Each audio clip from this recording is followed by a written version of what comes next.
Welcome to the Reclaim Your Edge podcast, where we talk about the real moments people lose their sharpness and the decisions that help them get it back.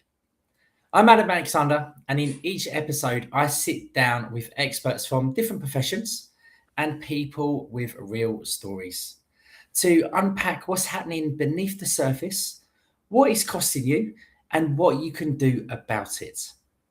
It's no hype, no fluff, just honest conversations and practical takeaways that you can use immediately. Today, I'm joined by Dan Gainsford, who specializes in mental and physical resilience. We're going to break it down, how it shows up, the impact it has, and how you can reclaim your edge if this feels familiar. So let's get into it. Dan, how are you doing? How are you doing today? You good?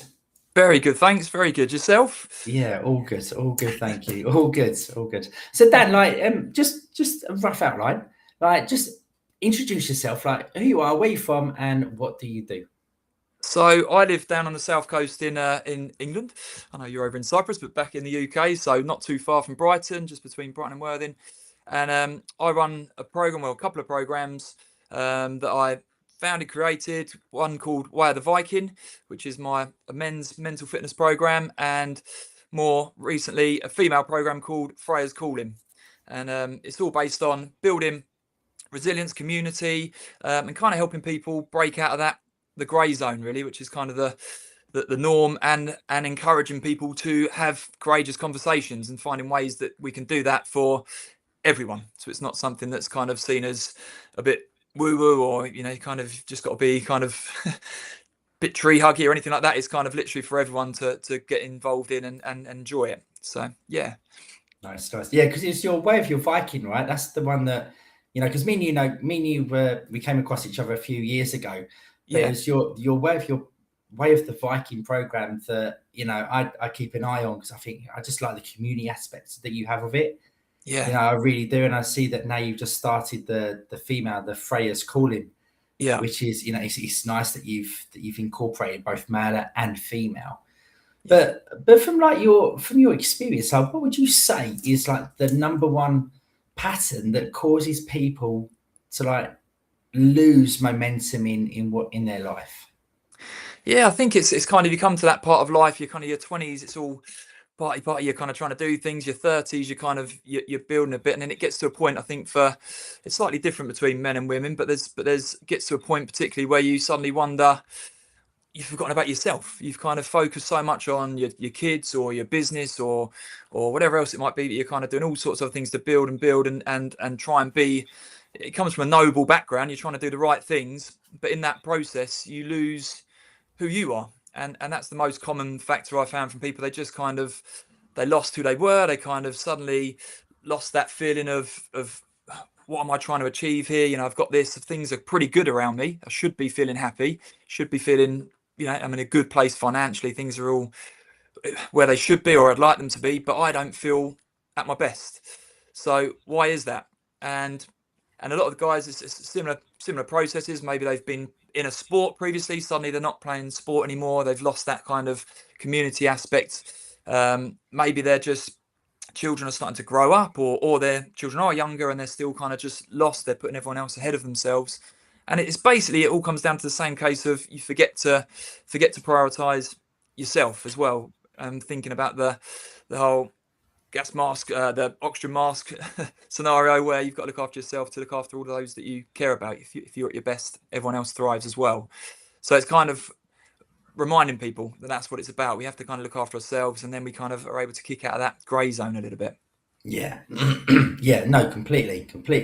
Again, it's like with my clients, we're always talking about, no, you've got to, like you say, put your own oxygen mask on first before you can help anyone else properly. Yeah. But again, a lot of people, they tend to put everyone else first, don't they?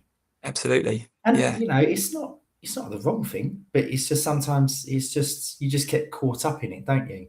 Definitely. And it's quite a natural thing. I think you immediately think, right, I'm busy at work, so I'm going to prioritize on that and forget about my exercise for a bit because I've got to get this done, or family life's busy, I'm going to focus on that. But actually, all that happens is you kind of build up a resentment, and you kind of unknowingly, slowly over time, you kind of erodes your whole sense of self-esteem, and your confidence erodes, and everything kind of slowly, gradually goes. And before you know it, you've given to everyone else, and you've become a bit of a shell of yourself. And you're like, Christ, what do I do now? I kind That's of, it. Yeah. Exactly? Yeah. Exactly. What do I do now? yeah. So when someone comes to you and they're like Dan, like I'm at this stage. Like, what's they're at like a crossroads. Yeah. For those people coming to you, like what's the normally like the conversation that you hear from men and women at that point? Yeah, I think the main thing is most guys come and they just say, I just need something. I don't know what it is. I just know that I'm not feeling at my best. I'm not foreign. I'm not productive. I'm tending to maybe use more substances, alcohol, things like that to fuel me rather than, and to kind of give me my hits. And I know it's not productive. I don't want to be that person, but that's kind of what I'm doing. And I want to find a way out of that. I know I can be doing better. I can be more productive. I can feel better in myself, and I've kind of lost myself. And that's certainly the male side of it. Female side is very much the case of, who am I now? I'm a mum. I'm working. I've got my job, whatever it might be, but I've kind of completely lost who I am. When was the last time I had fun? When was the last time I did things for me? When was the last time I started feeling good about myself? So they're very, very similar, just slightly different aspects to them. And I think that's the main priority, is kind of just literally getting back to just prioritize yourself again, so that you can help everyone else and take it from there. Something you just said there, like both men and what you said about the women, it says like I lost myself. Right, like for the men, and there's like the females, like versus I don't feel like myself. Yeah. Like, so would you say, like you said as well, it's like people are getting to an age like they're progressing in their careers, they're married, like they've got children and all of that, their mothers, their fathers. So would you say that they're getting to a point where they're sort of like losing a little bit of their identity, because now it's like, well, I am a mother, but they're forgetting them. But even before they're a mother or a father or a husband or a wife or a businessman or businesswoman or whatever, that they are who they are. Yeah, absolutely. You forget who you are completely. You've kind of stopped doing the things that you love doing. I mean, you can often ask, I don't know if you have the same, but you often ask people, when was the last time you did something you love doing?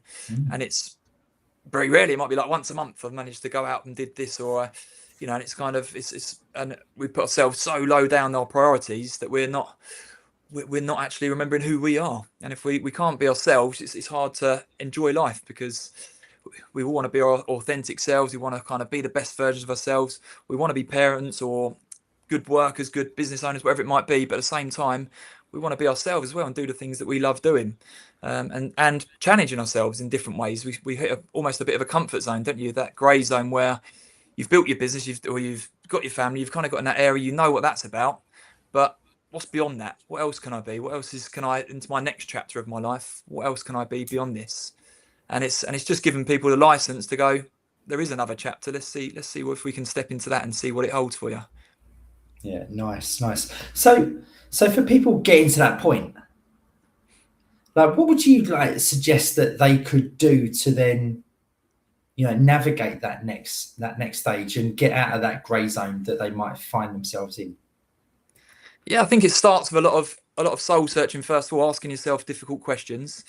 First, being willing to say, I'm not quite happy where I am. This is where I am. This is not where I want to be at this point in time. There's something I'm not feeling at my best. And I think that's a big part of it. Most of us don't realise that we're not feeling great until someone actually starts asking you questions. I'm sure you've found it when you're coaching people. You kind of come in, everyone's, no, I don't think I'm too. And then you'll ask a few soul searching questions or something, and suddenly people go, actually, maybe things could be better. I could improve it. So I think starting from that, getting awareness that things aren't quite as you'd like them to be, that there is room for change. From there, it's just starting with small steps. Those small things that you can do. What can help you? What do you want? First of all, what's your vision for the future? What would you like to become? How would you like your future to feel and be? And then what small steps can you take towards that right now? What's the first thing you can do today, tomorrow, next week to just take you a step further from there and build from there? we had a lot of guys. I mean, the reason I started the community, I was doing a lot of one-to-one, but just a lot of the guys that I was working with, I found that there was something missing for them in terms of a community. So having that other people to bounce off, and kind of particularly for men to have that something where they can lift them and challenge them, there is an element of a sort of a healthy competition as well to kind of drive them forwards. That was a big part of why I brought in the group variety of it, the group option, and doing things physically. It sort of starts with that, so we kind of focus on the physical to start with, and then we can kind of build on the mental as we move along, and people start to get a bit more aware of each other, and we can start to ask deeper questions because they've gone through a few challenges together and they feel a bit more aligned and happy to communicate with each other in that way because they kind of trust each other a bit more. That's it. And that's something I just wanted to touch on. It's like from your experience, like how does the physical side actually at the start, how does that play a bigger role than just like the mental side of it at the beginning? Like how does that? Yeah, it's massive. I think people see it as a separate thing quite often, but as soon as you start getting I think David Goggins always says, start exercising before you start therapy. There's I think Dr. Julie Smith, she spoke and said, I think good exercise, nutrition, and good sleep will outdo kind of therapy and medication. Is your first point of call. Start with that, and it's just that whole process of starting to actually look after yourself a little bit, and you start releasing that. You get the dopamine hits that you get from the exercise, you get everything else that comes from there, you get the sense of challenge and achievement that comes with it. You start to feel yourself feeling better, and life feels better when you feel a bit fitter, and you start to respond by knowing that you're doing positive things for yourself, and then as a result the mental side starts to come along with it, and then you can, as you do that, you start to be a bit more open to asking more questions and seeing where that can take you, and starting to narrow it down a little bit in terms of the routes that you go. And you've got your overall health and fitness. That's great, but what can we make more specific for me that's going to make me move forwards and actually start feeling like the best version of myself? Yeah, nice. Again, just even if it's like something small, just getting out, moving the body, right? Yeah, Just going absolutely. for a walk. Yeah, When you definitely. do that, it just helps you instead of just like sitting there and just trying to think of the solutions and to all the problems. Yeah, Just 100%. getting out just opens you up. So that's Yeah. nice. That's nice. So what's the deal? Like, what do you see the main differences between like men and women? Like when you've been, because you've got the two different groups, right? Yeah. It's going to Yeah. be, and you don't blend. Do you blend them at all, or do you try to keep them separate? No, they stay separate. We have some things that we kind of do together, some challenge days, and some occasionally in between our main sort of intensive tour bits. We have little spells where they might share some sessions when there's less. Not everyone has to be there at once, basically. But generally, they're separate components. Although there is some overlap because some of them are partners and there's different things like that as well. Yeah. So they will know about each other. But yeah, they're separately kept aside because for that very reason, I think for the females that want to have that time with a female group where they can talk about things that they can relate to really well, and they can kind of understand with each other, and the same for the men, is they want to talk about things that maybe won't relate when if they're amongst female. Or a lot of the guys, to be fair, when they're amongst females, probably tend to talk a little bit less. They tend to kind of feel less comfortable to talk, from my experience. So just being amongst men, they kind of feel a bit more natural to talk about stuff that they wouldn't even touch on normally. So there's certain differences on that side of things, but I think the big thing is there's slight difference. The men, we put a little bit more emphasis on the competition side of it because it's just part of, it's kind of we like challenge, we like nature. That's it. Yeah, we Yeah, like a challenge, right? exactly, and it's without being too, that's how everyone is, but that's kind of the mids. We like a bit of a challenge. We like to sort of be building something. We like to have some sort of competition, and they tend to respond really well to that. We do add some competitive bits into the female program as well, but it's less of a focus. It's kind of a little bit to give everyone a bit of a G up at points if people are kind of A bit of forget why they're focus. doing it. Yeah, a That's little bit of it. a refocus. Yeah. Exactly. And you put them into the tribe, so people like to work with a team. It kind of gives a slightly different element to it. But it's just that's the big difference. The women's one is much more of a cooperative. The men's is a cooperative, but with a competition in there as well. It's kind of that whole challenge element is quite an essential part of it. Yeah, that's it. And so by you doing that, by you having that challenge element in the male group, and then like the cooperative in the female, Yeah. like how have you seen the groups progress? Yeah, the men's one is. I mean, we've seen some great transformations because I think the men. Well, we all need accountability, men and women. That's what the whole course is about. Really, it's about accountability. But that there's a lot more element of the men's side of it being a kind of a real push up the kick up the backside. Let's do this kind of you can do this. Just remember what we're about, and let's set our standards, and that's what we're going to try and work towards. The female one is a much more supportive element. So there's still an element of come on, you can do this and this. I'm here. We're going to be there, but it's a less of a it's just a different sort of emphasis. It's more of a supportive. Come on, we can do this together. Let's try and work. We can all get each other up the hill. We can do what we're going to do. The men, it's like, come on, let's get up the hill. You can do this. Let's. And the standards are much different. It's much more of a focus on the standards and that side of things. And as a result, we've seen great transformations, guys that have really changed their life, changed their mentality, but also the openness that comes with that. Because once you start trusting each other and you start to believe in each other and we've been through some quite epic challenges together. And once you've had that experience with someone, you're much closer to them. When we have these courageous conversations and we get to know each other and we get to know each other inside out, you then start to understand why someone behaves in a certain way. Like some of the guys might, in the early days, fly off the handle easily about something that was nothing major. Nothing. If you didn't know what their background was, what their story was, and everything else, you'd be like, great, well, I don't know what's going on. But now the guys, because we have these conversations, they understand each other. They can take it and be like, okay, I know what's going on. That's okay. So we'll understand what's going on. We can talk through it, and everyone kind of it works out well, and people can actually push each other forwards in the right way without sort of falling out, basically, and supporting each other. Yeah, that's the main priority. They understand that it's not about the socks. Exactly. Right, that's it. Right, it's not about the socks that you're overreacting. It's about something completely different. So, yeah. Again, and it's not personal. That's it, right? It's normally internal, isn't it? Absolutely, yeah. That's what it is. It's an internal. They're annoyed about themselves, something that's triggered them themselves, which then it just erupts. Yeah. Absolutely. But by having that community, it then aids them to be able to express it and in a safe space, maybe. Yeah. And one of the biggest things the guys say is that it's just one of the most comforting bits that when they hear that other people are going through the same thing. It's kind of that whole, you think that because we don't talk as much generally as men, it's not something we tend to, if we do meet up with our mates, I'm sure you've had it where your wife will say, oh, how's the thing again? What's going on with his wife? And you're like, I don't know. I didn't actually ask.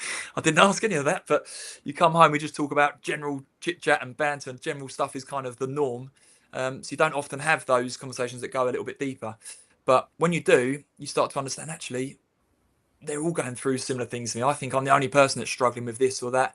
But so he's got the same thing. He's doing the same thing. Might be slightly different aspect, but we're all going through the same sort of stuff, just from slightly different areas. And therefore, I don't need to feel ashamed or shy to talk about it. I can be open, and actually I can start to fix it and start to work towards it and take their experience. That's it. Instead of just like trying to just grit your teeth and just, bury your head in the sand and just carry on. It's like, no, actually, I can actually do something about this. Absolutely. Absolutely. And having that awareness of like, you know what, I'm not actually the only one going through it. It's okay. It's normal to feel like this. And I think, like, do you find that, like what's the normal age of people that come into your that you work with, Dan? We've got a mix primarily from sort of late 30s to, we've got a couple of guys who are late 50s, sort of 59, 60. One of the guys just turning 60. So anywhere in between there. We've had a couple of younger guys come in, which I was really pleased about, actually, because I really want to get some younger guys in. I think they can learn a lot as well. And it's kind of all of the other guys have been through that age group and kind of know what they're going through. So I think it's really helpful to have that as well. But the bulk of it is around that sort of late 30 to mid 50s, really, that sort of area. And like the reason I ask is like, do you feel that like the generation now of like the 30s, the 40s, the 50-year-olds are different to what it was like maybe 20 years ago, like when we were younger, or even 30 years ago? And like because like growing up, because I think I know me and you share the same birthday, don't we? Yeah, we do. We do, right? And I was born in 1984, so we might even be the same age. But I'm a bit older, I'm afraid. Don't look at you, actually. Yeah. But the thing is, though, it's like when we were younger, like life seemed easier. Yeah. But nowadays, it's like, people having kids later, like work is taking more of a precedent, all of these things. And the stresses just feel a lot heavier on Absolutely. on 30, 40, 50 year olds than it did 20 years ago. Yeah, So, absolutely. I think with technology as well, it's kind of, you can't, there's different expectations, but technology can't get away from work. I remember speaking to my dad about his, obviously busy at work, but when he was away from work, he could go and sort of unleash on a football pitch or wherever else it might be and not have to think about anything else until he got back to work again. Whereas nowadays, obviously, you don't get away from work. You're kind of, it's always there. It's right in your pocket all the time. There's always something. So people are always invested and never get a time to sort of actually switch off. And there's expectations, I think, particularly focus on the men's side of it. There's a different expectations as fathers now, as parents, particularly with children. It's kind of, it was, about back in the 80s, dads were kind of like, oh, mum will do that and everything else, and the dads is kind of, it's football, they do their bit, but it's Monday to Friday, they're at work, they're the provider, and it was, things are different now. Women are often the main, bringing the most money in at home, and things have changed completely. So there's a whole different pressure. dynamic. Yeah, completely different dynamic, and much That's more is it. expected in different ways that we're kind of evolving with. Really, we're right in a critical part of it all. So we're learning all the time. That's it. So from your experience, like with that change of dynamics, with the change of like life as well, like how do you see that playing out? Like we've already identified it's it's the identity that people are struggling with now. Yeah. Like they're losing identity. But how else is it playing out for people? Do you see? Like, do you What? see it like being like you said earlier? You said about like people use things to get through it, like substances or alcohol or things like that. Yeah. But how do you see people like without your program? Like, how are people dealing with these stresses at the moment? I think it's just the quick dopamine hits that they can get, wherever it might be. There's all sorts of, whether it might be alcohol or it can be just focusing on the work, putting everything into there, sort of looking at the hits that you get from the outcome from work. People put a lot into that.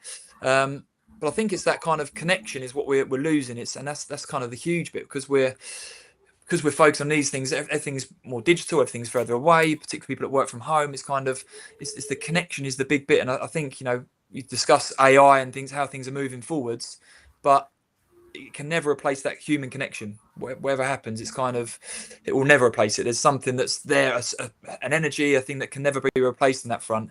And the biggest part for me, I think the biggest part of the whole program is we've got all sorts of aspects to it, but the greatest benefit really is the connection between human to human.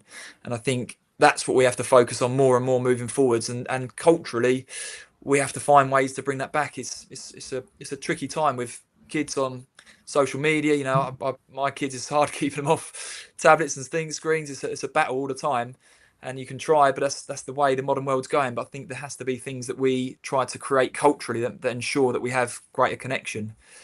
I think that there has to be something from the top down to create that, really, but we can do it in our own little corner of the world and see what happens. That's it, connection, right? And especially like with what you just said, AI, we're only like touching the surface really with AI, but soon that's even going to create an even bigger gap between people and connection.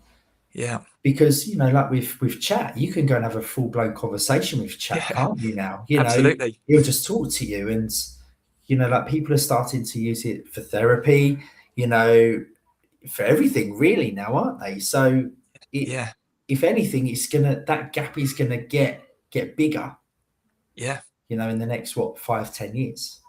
Absolutely. As you said, it's very early days, isn't it? So it's only going to expand and get further on. And it talks to you nicely. It kind of gives you all the things. It doesn't give you any of the challenge that kind of comes from it, does it? If you talk to ChatGPT and ask it, you'll say, "Oh, that's a great idea you're doing."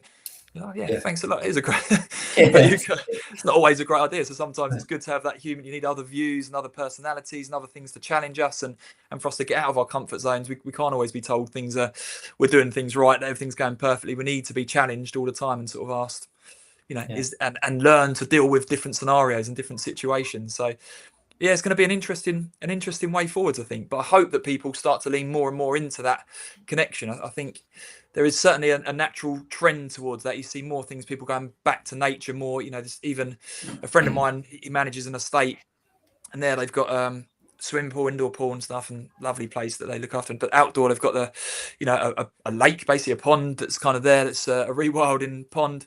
And his dad, who's quite old school, sort of farmer, he can't understand everyone coming down from the city.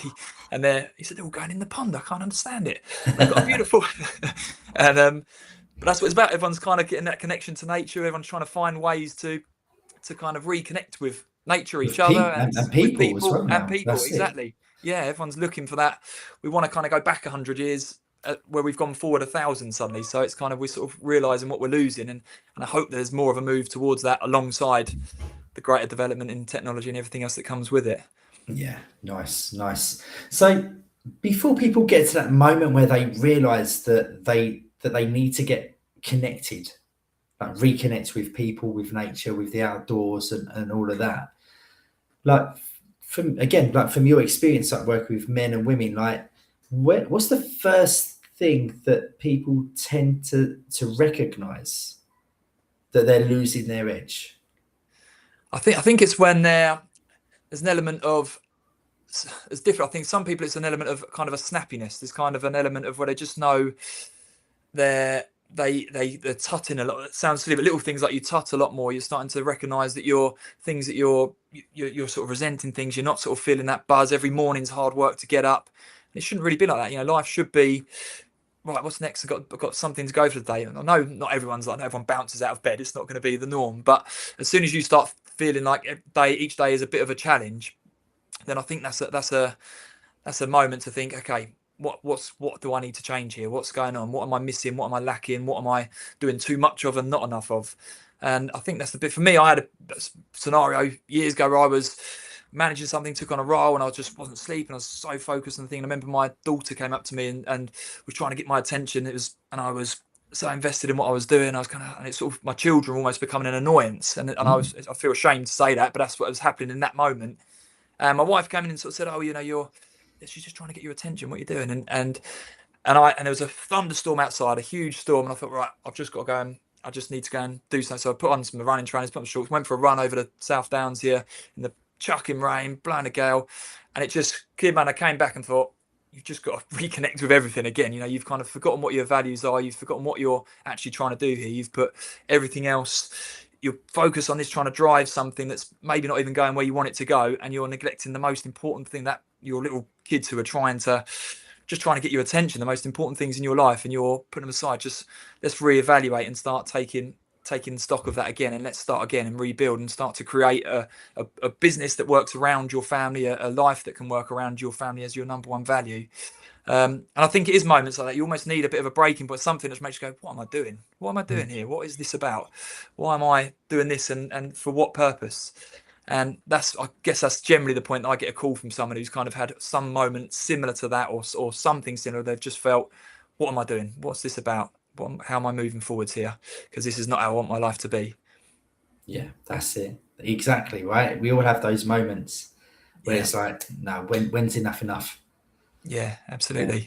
So, and again, it's like everything that you were doing, but you was neglecting the people that you were doing it for. Yeah, absolutely. And you're like, dude, what are you doing? Like looking back, you're like, mate, what was I doing? That's mad, isn't it? But it's crazy. But the thing is, like, people are in it, aren't they? But they can't see it. Yeah. They just get caught up in it. It's like, well, I just need to do more. Yeah. It's like earlier on this morning we had a conversation in a group about working harder. Well, no, you just need to work harder, but not if it's not serving the purpose of what you actually want to do. It's pointless. No, absolutely. You need to zoom out, don't you? Sometimes it's kind of that whole thing. It's that forest. You can't see the forest for the trees. You're in it, and you're kind of doing all the bits and bobs. And actually, you need to take a step out and be able to have an overview and go, hang on a minute, what is going on here? What is your priorities in life, and what do you actually want to? How do you want this to move forwards? And you'll probably be more productive then as well, because actually, all the rest of the time you feel like you're fighting fires all the time. You're constantly putting out fire rather than actually creating a path that you want to work towards. Nice. Yeah. So for like men and women that find themselves in that position that you've just explained.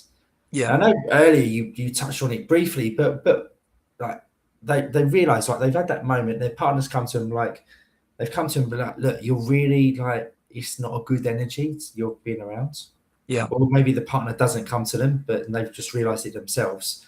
Like, what would be like for you? You went out for a run, and you're like, no, like that's me. But for you're from that background anyway that could go out for a run anyway.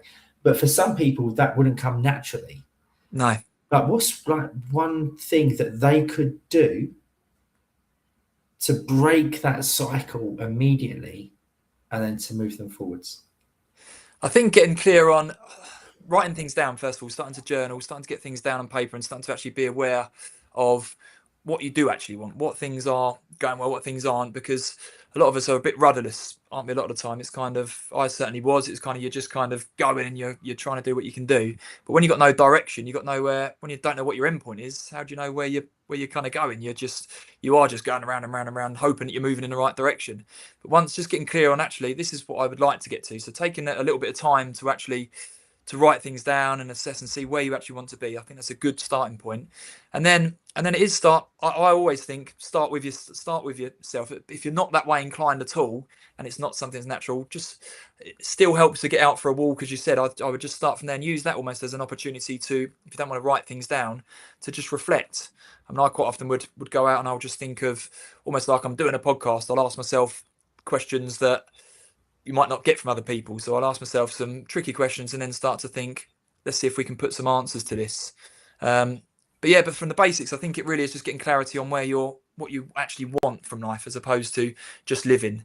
So that would be my first point, is to actually get things down. What's most important to you? What do you actually want from life? And then let's start a process to move towards that. What's the smallest thing you can do this week to move you towards that goal, and take it from there? Nice. Again, some people don't even realise that today. No. They just go through life. It's like, oh damn, like a year's gone past. Yeah. It's like, oh, damn, it's like 5 years now.